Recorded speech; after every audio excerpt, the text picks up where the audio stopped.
Daniel Kariuki, KTN. Now, are you ready for the next general election come next week?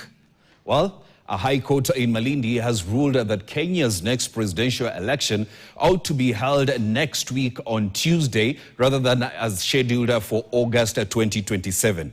Delivering the landmark judgment, Justice Mugure Thande argued that the Constitution requires the election to be held on the second Tuesday of August in the 5th year after the previous polls. However, the court suspended the effect of its declaration, meaning the 2027 general election timetable remains in place for now to avoid disruption and allow the matter to be addressed through the normal legal processes.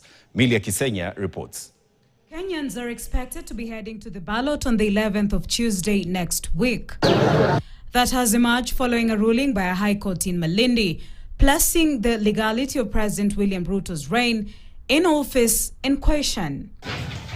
Delivering the landmark judgment, Justice Mugure Thande held that the Constitution strictly mandates general elections to be held on the second Tuesday of August in the 5th year after the previous poll, rather than after the 5th year has fully elapsed. The date as ascertained in our Constitution and affirmed by the court. The next presidential elections in Kenya are to be held next week on Tuesday. According to lawyer Willis Otieno, who is part of the legal counsel that presented the petition challenging the interpretation of the constitutional provisions governing the timing of presidential elections and the length of the president's term. As petitioners, we'll be asking the court that 1 year is 1 year too long. 1 year is too long for somebody to exercise a donated sovereign power beyond what will be permissible. William Ruto and any other presidential candidate must go back to the people. The last general elections ought to have been held in August 2021. And Uhuru Kenyatta stole our sovereignty by 1 year by serving as president until 2022. And that is what, in our case, that delinquency my partner is talking about is what we are trying to cure. That nobody should ever usurp the sovereignty of the people of Kenya by extra 1 year. IBC, however, is alleged to have challenged the petition, arguing that the interpretation would create an absurd constitutional outcome by shortening the terms of elected leaders.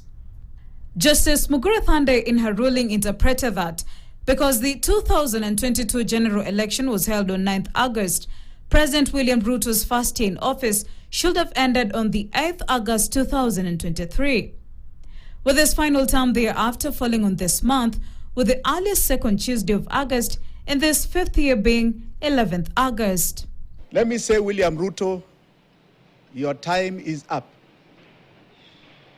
On Tuesday, you become nothing more than a president that has been given mandate by a court because of logistical issues, nothing else.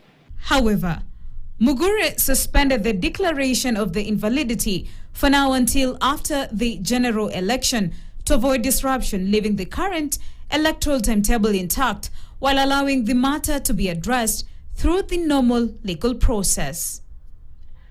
Milia Kisenya, KTN.